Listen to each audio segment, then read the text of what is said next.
Dingo Pictures is famous for cheap animation, recycled assets, and films that look like fever dreams. But what if I told you their movies form a coherent shared universe? Today we're building the definitive timeline of Wabuu, and explaining how the Dingo cinematic universe actually takes place entirely between the late 1500s and early 1600s. Despite featuring laptops, tape recorders, and modern rubbish bins. Part 1. Wabuu's True Origin, the first film in the timeline. To understand the Dingo cinematic universe, the DCU, we must start at the only fixed point: Wabuu's solo movie. Evidence number 1. Wabuu has his youngest voice. His voice is noticeably higher and squeakier here than in every later film. The best invention of all times. If you would help. You don't want to see dead animals? This immediately places Wabuu at the earliest point in the timeline. Evidence number 2. The bird family event. Wabuu accidentally cuts down the tree containing a bird nest. An egg cracks. A chick hatches prematurely, but survives. We see 2 parent birds, 1 baby bird, a trio. Remember this. It matters. Verdict: Wabuu is the earliest event in the DCU, sometime around the late 1500s. Part 2, Nice Cat, the bird connection and the rise of Lucy. This is where the universe starts getting complicated. In the film Nice Cat, Mrs. McDonald brings her cat, Mother Lauren, and her kittens Lucy and Lionel, on vacation, proud of their well-behaved reputation. But Lucy immediately starts exploring the resort on her own, worrying Lauren and eventually causing fear that she might be in danger. Now, in Nice Cat, there is a shot with 3 birds flying in the sky. These birds are identical to the 3 seen in Wabuu, with one key difference. The baby bird from Wabuu is now fully grown. Thus, Nice Cat takes place after Wabuu. But also, early on in the film, when the cats are leaving their home, Lauren says the single most important line in the entire Dingo Pictures canon. This one line breaks the entire timeline, and also fixes it. You aren't street cats, you are beautiful and well-educated domestic cats. But we'll come back to that later in the video. Part 3, Pocahontas. Now we reach Pocahontas, and things get extremely weird.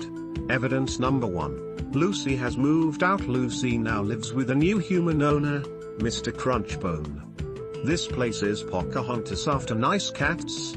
Evidence number 2. Wabuu meets Lucy for the first time. Despite being in Wabuu's intro montage, they do not know each other in this film. Thus the Wabuu intro is non-canon, and Pocahontas is their canonical first meeting. And naturally, because this is Dingo Pictures, Lucy and Wabuu immediately fall in love. A cat and a raccoon. In 1600s America. With no objections from anyone.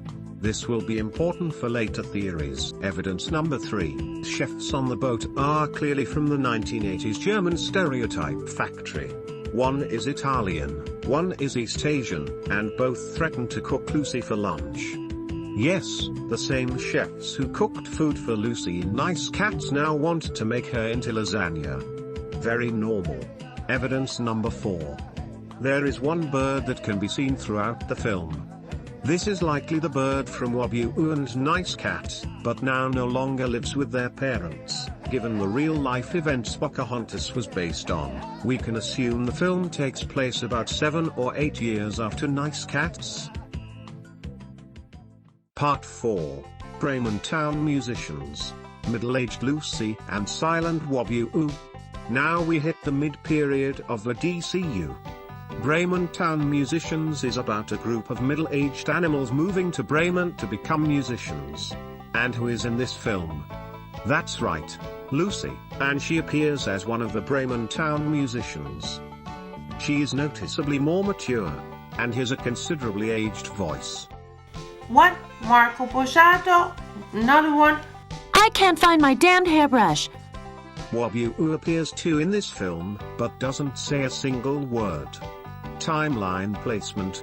Bremen Town Musicians happens after Pocahontas, showing Lucy as a middle-aged cat. potentially breaking up with Wabuu. Part 5, Animal Soccer World, Late Wabuu and Modern Technology. This is the chronological end of the DCU.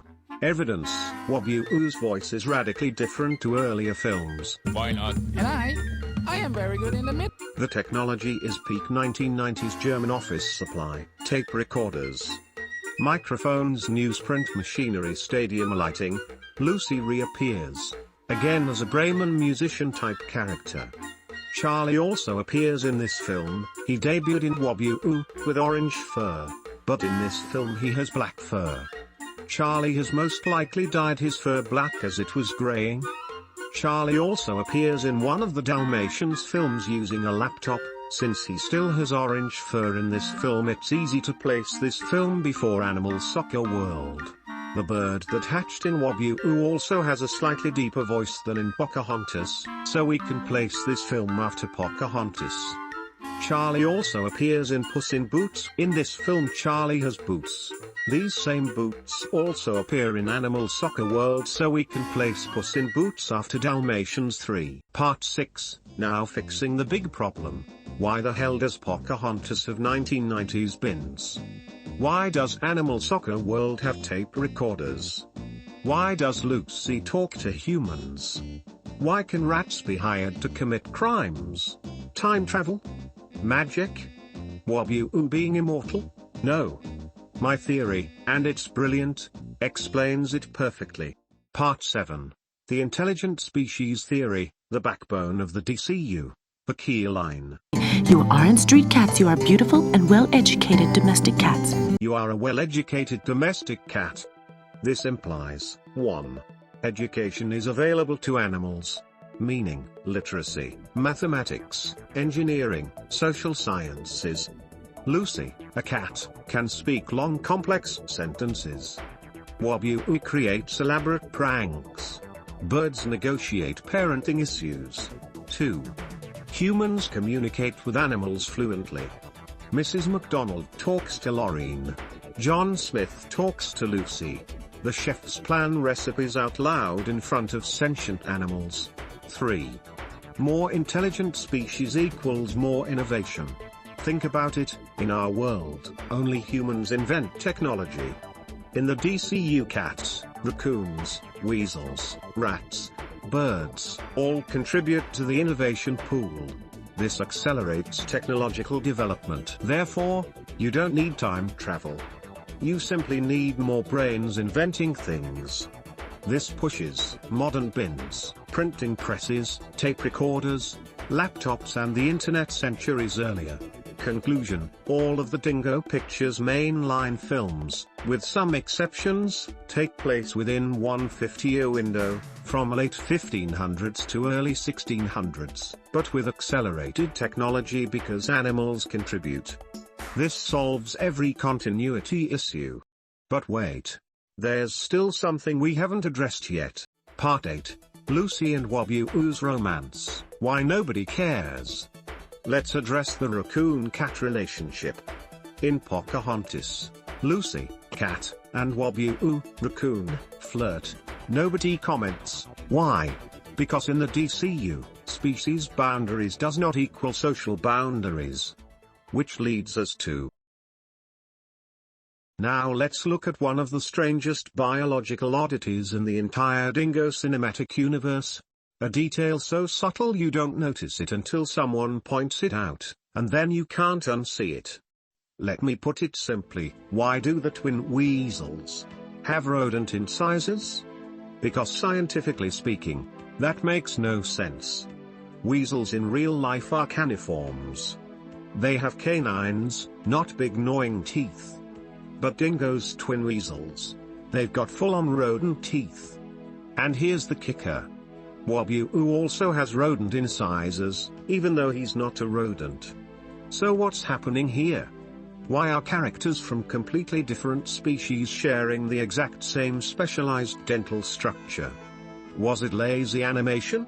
A reused mouth rig? Maybe. But the trait only shows up in certain families and certain characters. It's not universal. That means it's not just a design shortcut, it's a clue. And here's the reveal. In the Dingo universe, different species can interbreed, and produce fertile offspring, far more freely than in our world. They don't all descend from rodents. But the weasels clearly have rodent ancestry somewhere in their background, just like Wabuu does. Not enough to make them rodents. Just enough to give them rodent-style teeth. The same way humans can inherit traits from grandparents of different ethnic backgrounds. It's not species equals destiny in the DCU. It's lineage.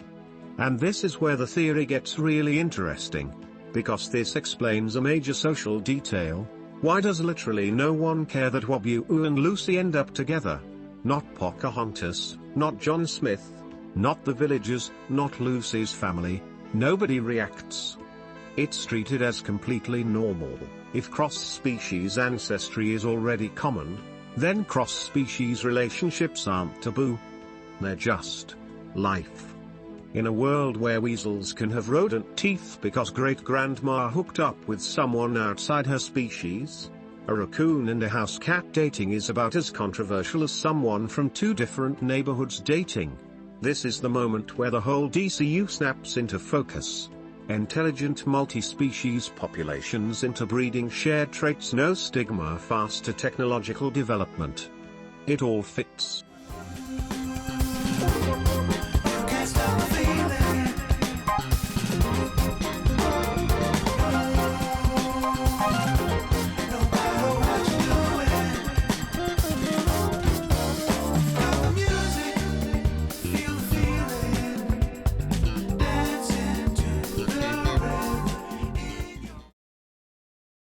I completely forgot to talk about countryside bears. In Countryside Bears, Lucy is nowhere to be seen, however Wabuu makes a major appearance. In this film Wabuu is considerably more mature, however he still has the same voice as he did in Pocahontas and not the Animal Soccer World voice, so this film takes place before then. This film clearly takes place long after Wabuu, a fact even referenced by the film itself, as Wabuu talks about the time he accidentally cut down a tree containing a bird's nest. Tell us a story about the time before he came to live with us. Good idea.